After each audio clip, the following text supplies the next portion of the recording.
if there's a gap between your values and the way you're choosing to market because you're like, oh, off the shelf, this is how marketing's done. Okay. There's very few places I've walked into where you look at the mannequin, you're like, that looks good. And you put it on, you're like, this doesn't look the same. Something happened between these two things. And then Oh, figuring out how to make that your own. Maybe you need to adapt it, maybe you need to update it. But I think a lot of people instead, they think, oh, this doesn't look good on me. I must be the thing that's broken. I better change, instead of recognizing, oh, no, this is a good jumping off point, but it's not specific enough to actually be beneficial for me. And that gap, I think, is where people get stuck a lot. you could read my mind.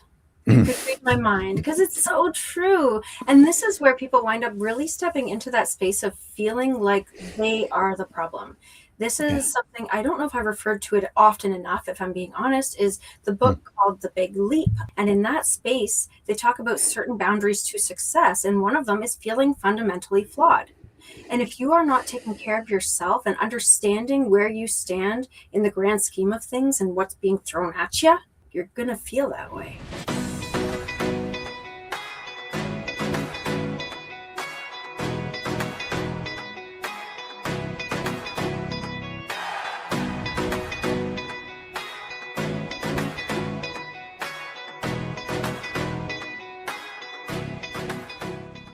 Sustainable success.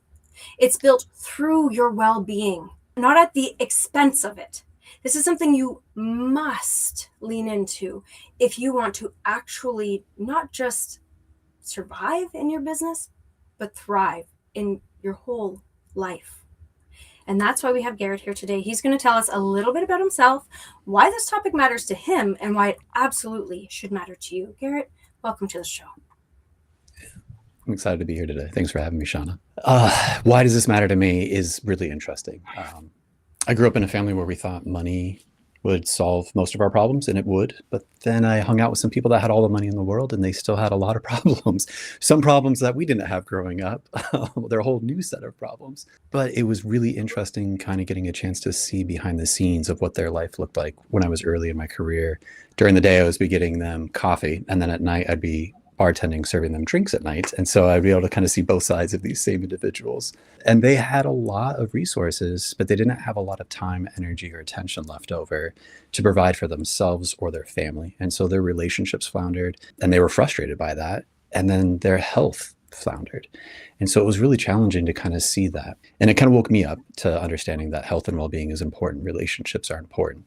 But even more than that, how you accommodate your own unique nervous system needs to be able to not burn out, to be able to bridge that gap between your environment and what performance requires versus what you need. Because if we don't have that, the stakes get really high really quickly for people, especially when they have passion for what they do. And in fact, the more passion they have for what they do, the more susceptible they are to burnout and the greater the actual cost becomes. So I've felt that personally, but I've also witnessed it professionally as well, with some great costs. And this is something that really permeates every aspect of how you're showing up in both life and business. I mean, a lot of times when I have conversations like this, I get questions like, well, what does that have to do with marketing?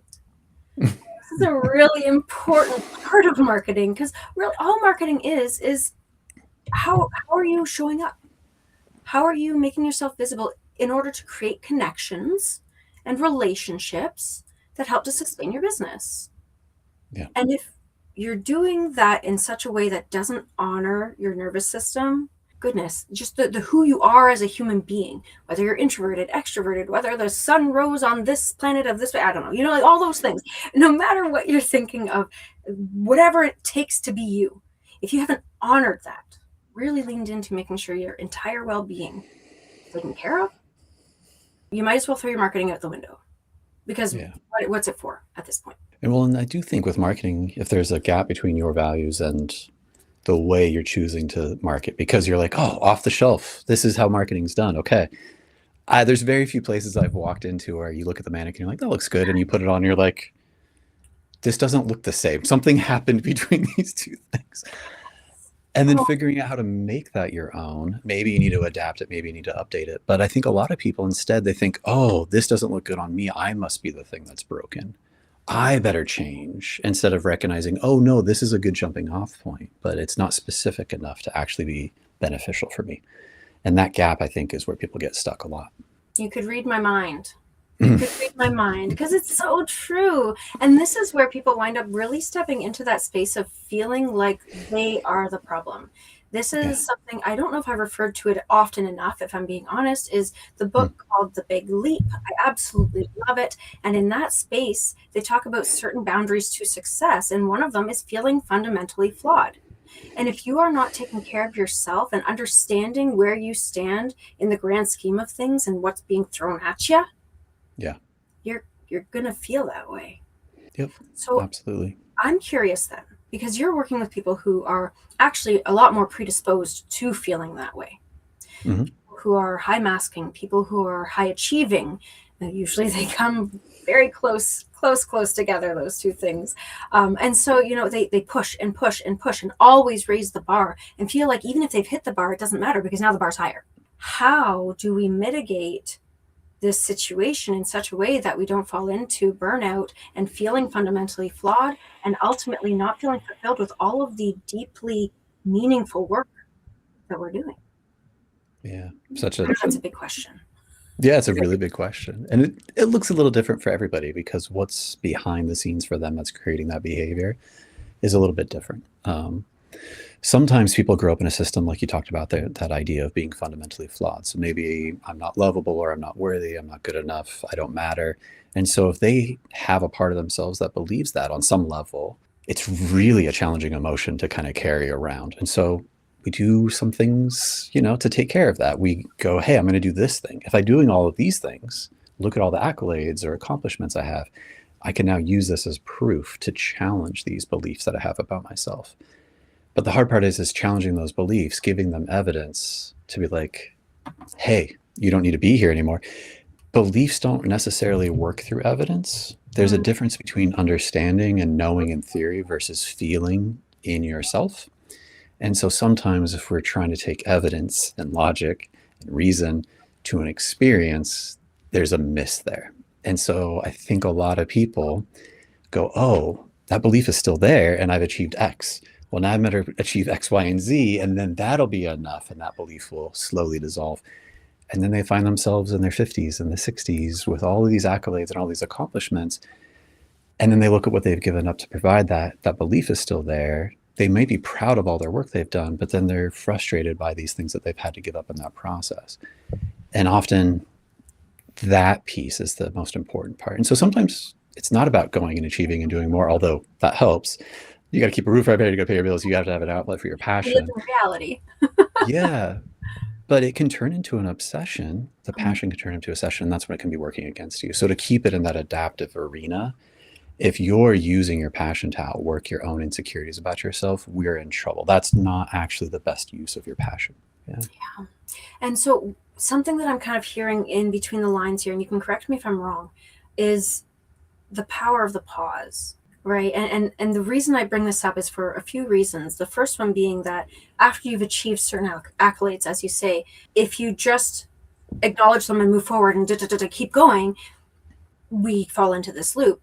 But if we allow ourselves to pause and reconcile those accolades in such a way that becomes so deeply meaningful, that's where we have the opportunity to do the work on that belief. Is that what I'm hearing?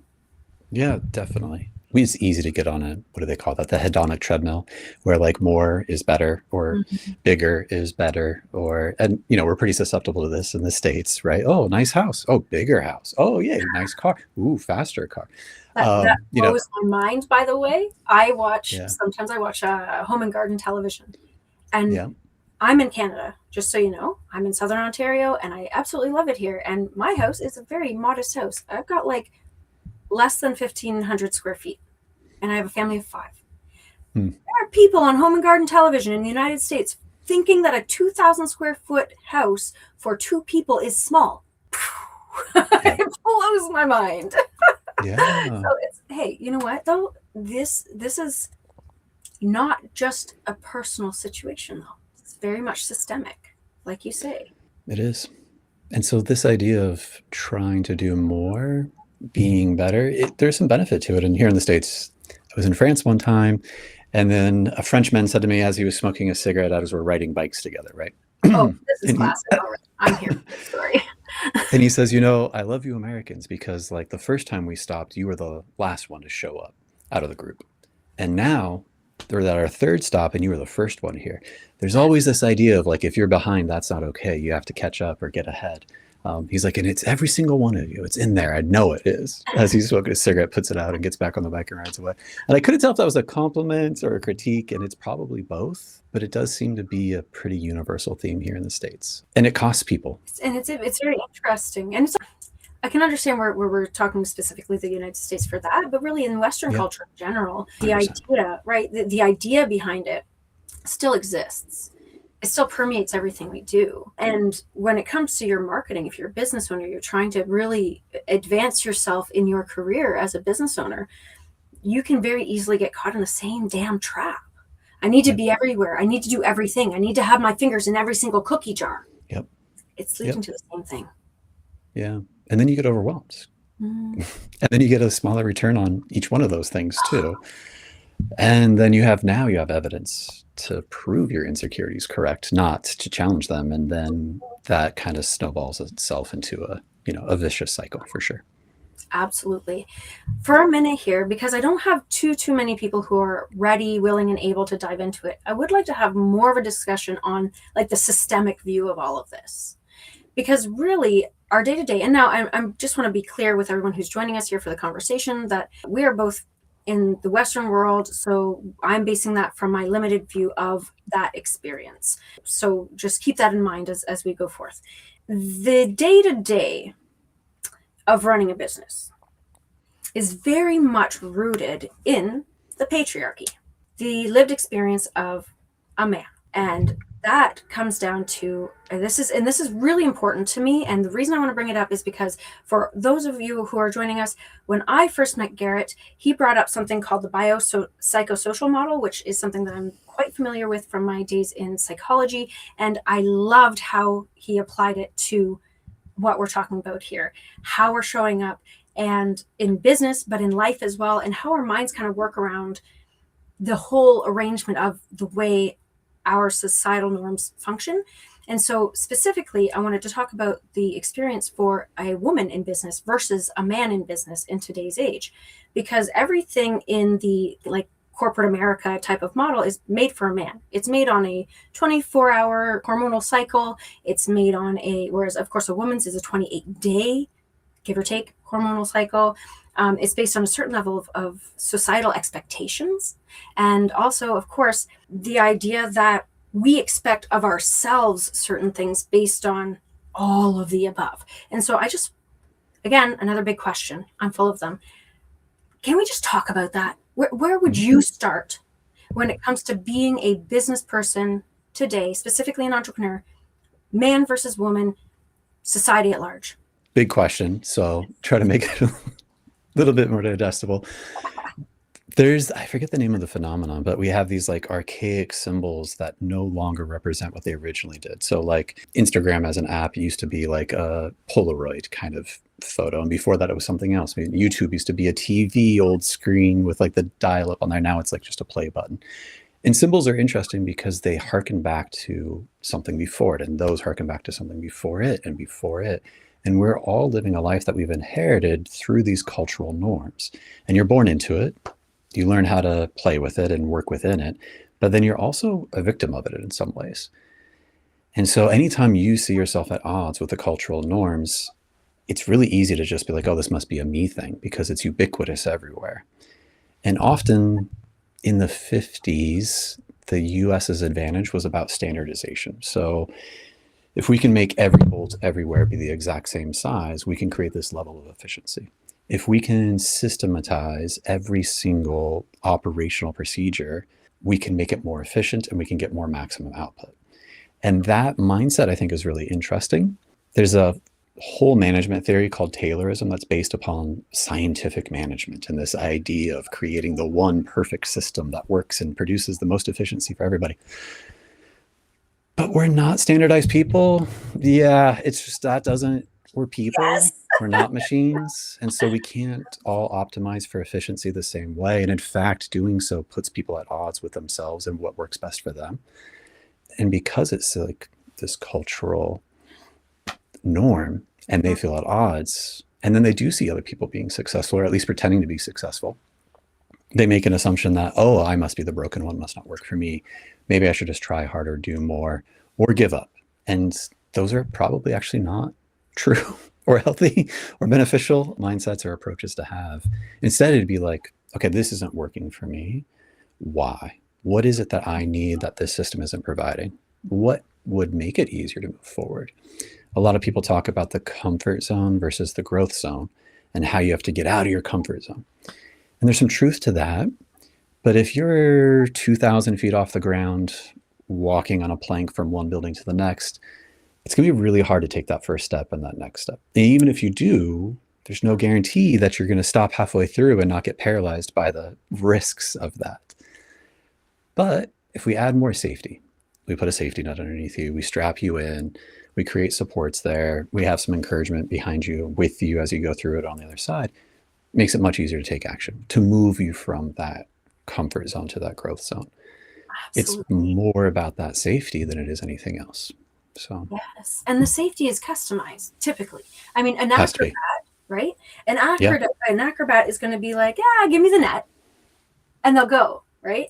But heck no, give me a harness attached to the buildings and perhaps something above as well, and make sure that it's not just like, and make sure there's an extra. I would be, never mind. You know what? I'm just going to climb down. Yeah. Right. Everybody requires a different set of scaffolding in order to get the job done. Everyone. Absolutely. There's obviously averages that people can kind of work between. But in my ideal world, we are feeling in flow with what we're doing. We're not feeling like we're bumping off of the box we've been put into. That doesn't feel good. Yeah. You can feel good and execute on your marketing, your business growth, and your life fulfillment. You can. It's possible. It requires a certain level of work on the personal level. It requires a certain level of understanding on the societal or systemic level to see where you fit in that and how you're going to navigate that. And I really love how you led with the question, why? I think that's a really important first step for a lot of people. It's not about, oh man, I suck. It's, why is this happening right now based on the context that I'm living in? Absolutely.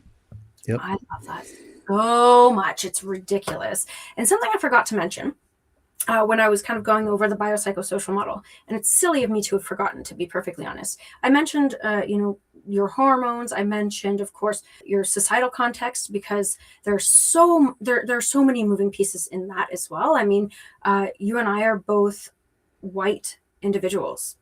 If we were people of color, that would change our everything. Yep. And this is an important societal or social construct in the biopsychosocial model. But the other layer, of course, that I love to talk about is the psycho part. Yes, you guys can laugh at me. We're talking about neurodiversity. We're talking about mental health. And this is all of these things require a certain level of scaffolding in different elements of life and business. Absolutely. So I guess the real next kind of step would be to ask you about how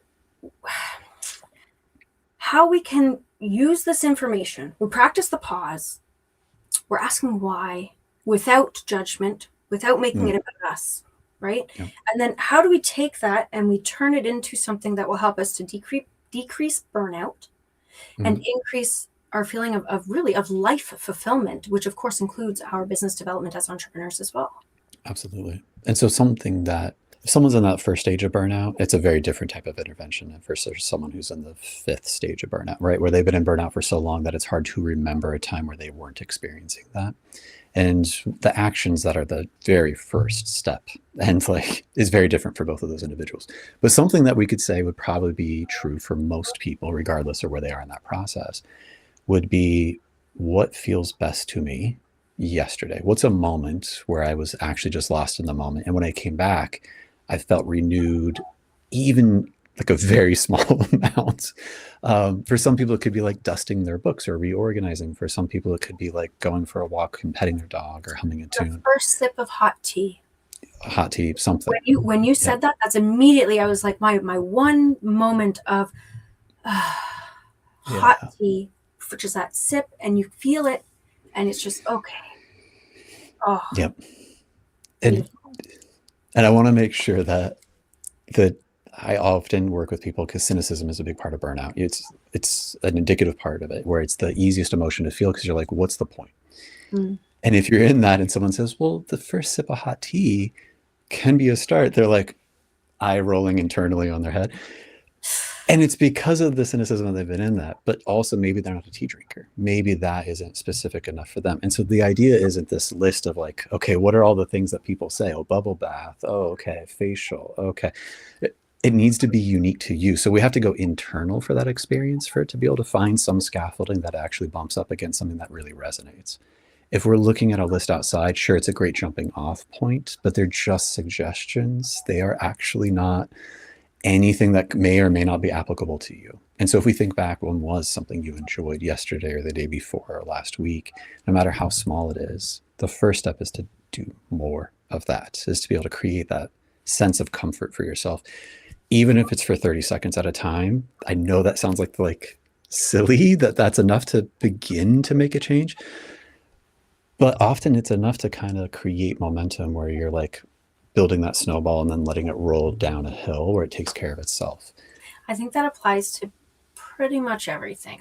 Mm. I love all things psychology, and I mean I went in with BJ Fogg and his tiny habits, and then learned about, of course, Yeah. James Clear and his atomic habits, and all of Yeah. these are rooted in the same kind of space where it really just requires one small action that will compound over time and make a huge difference. Yep. And I want to just reference, just for context's sake, the idea behind, yeah, sure, you could be given a list and they may or may not resonate. I want to just give context into the idea behind what you just said about like looking inward. What is it for you? For me, when I said tea, this is very like you could say that to anyone and be like, oh yeah, that's nice. I grew up drinking tea. My family, from the time I can't remember how young I was when I first started having tea, which is probably just hot water and milk, let's be real, but Right. it was a part of everything. If somebody, oh, the Chisholms are coming over, but I'll put on the kettle, that's what happened. So you see, Yeah. it's connected to something deeper. It's a part of your identity and like ethos of your family, and it's been an anchor throughout your life. So it is like, it's a very simple act, but it's a symbolic of many other things and all the positive associations. So it almost becomes like a magical ritual that you can perform for yourself because it evokes all of those positive experiences. And even if you can access those for a second, it gives your nervous system enough of a break that you can handle some of those challenges without having to fall down and not get back up again. Yeah. It's true. It's so true. And I'm a bit witchy and like neuroscience-y. I'd love to talk about the combination between the true roots of neuroscience and your nervous system, etc., combined with, of course, the hippy dippy woo woo witchy stuff, which is all about rituals and that sort of thing. But we don't have all day. So that said, I do want to make sure that we leave everyone who's joined us today for this conversation with something rich. So I'm going to invite you to kind of brainstorm for a moment. What would be the one thing you could leave everyone who's joined us today with? Some action step or inspired moment of thought that they can take with them and carry with them as they move forward from here and really create a meaningful change in their life. I'm going to give you a chance to think about it first, because I know I think that's your third big ask from me. So I'll let you think for a minute. And in the meantime, I want to remind everyone here that conversations just like this happen every single week, and you're invited to them. Just hit the bell, subscribe, and you'll get a notification when the next one's coming out.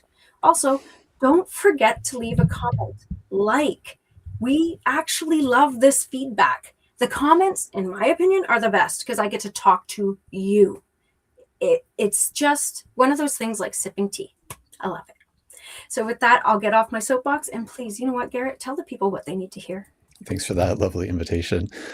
I love the quote that you opened the show with, because I do think that there's a myth that we could choose to continue to believe if we wanted to, that Mm. success requires sacrifice. And in fact, the more we're willing to sacrifice, the more likely success is to happen.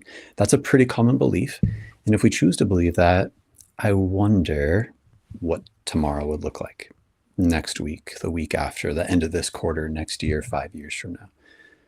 And if we can compare that with, if we choose to understand that actual sustainable, deep fulfillment, high performance is built through your well being, not at its expense, what does tomorrow feel like? What's next week feel like? What does next year and the year after feel like? And the more time we have in action, feeling good with that momentum, the easier it is to take a break, the easier it is to speed up, the easier it is to kind of find your own rhythm in there. The challenge is finding what are your unique nervous system needs to create that well-being. What are your unique nervous system needs to create that sense of safety, so we can move from your comfort zone that isn't comfortable anymore to that growth zone that may end up even being more comfortable than where you've come from. And so that, I think, is something worth thinking about, maybe as you're doing the dishes or folding laundry or whatever may have you. Keeping it real. We just love keeping it real. Now, Garrett, tell us a little bit more about how people can find out more about you and what you do. Yeah, if people are really interested, I would love to be able to have a conversation with them. They can head over to my website, and there's a contact form in there. They can fill out any question. I would love to know how they came across, these ideas, or what stuck out to them the most. And if they want to call me out and say, hey, this thing was dumb, I don't like it because of blah, I would love to hear that too, because I'm really curious about what's actually genuinely helpful for people. And the more challenging it is, the more interesting it becomes, because the more helpful it becomes for others too. I love that point of view. Thank you so much, Garrett. Now, for the remainder of this very short time that we have, I want to bring up something that was just blossomed in me in this last, I don't know, 30 seconds. And it was the words, I wonder. Garrett, you asked that. I wonder. And I think this is a really healthy mechanism that we can step into. And the reason it stood out to me, aside from that basic fact, is because, and everybody who's joined me for any length of time knows that I have kids, that I watch kids shows all the time. And there's one that hasn't quite made it like a big splash, but I think it really should. So I'm going to tell you guys all about it. And the shows that I tell you about are both good for kids and for adults. And this one's The Magician's Elephant. If you haven't seen it yet, please do. It's just a beautiful story from start to finish. But it also houses a character who asks, what if? He says, I know, reality, but what if? And he asks that question over and over again in the story. And it really opens your one eye, just one, guys, just one. I can't even do that. It really opens your eyes to the possibility of anything. And that's beautiful, and that's rich, and it will really help to increase your neuroplasticity, which is your brain and the way it can grow and think differently. And it's really good for you when you're in a space of in business and in life, because it's like brain gymnastics. It gets you flexible and moving. That's it. I'm going to get off my soapbox again for the second time today, and I'm going to thank Garrett so much for joining us and for really broadening our understanding of what it means to function in this chaotic world in a way that will really help us to nurture our fullness of self. Thank you very much, Garrett. Thanks for having me here. I love it. With that, all of you, I will see you next week. We will chat soon. Bye now.